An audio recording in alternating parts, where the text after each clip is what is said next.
Now, thousands of kids throughout western Massachusetts are extending their weekend with another snow day today. Yet another one. 22 News reporter Ashley Afonso is live in Chicopee with a look at current conditions there.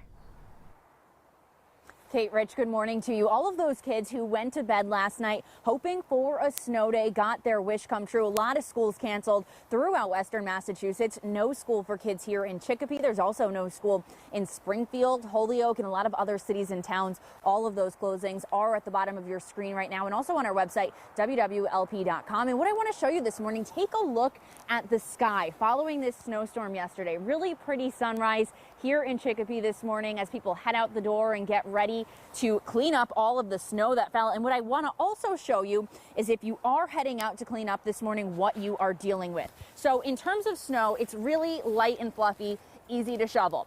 The problem is on some of these sidewalks here. This is a sidewalk right here, and some of the snow had already been compacted. That has all turned into ice, and it is really hard to scrape away.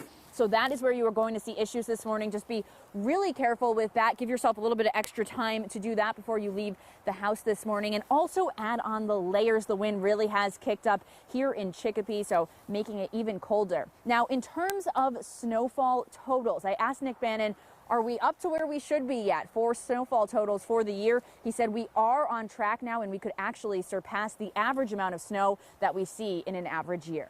Live in Chicopee, Ashley Afonso, 22 News.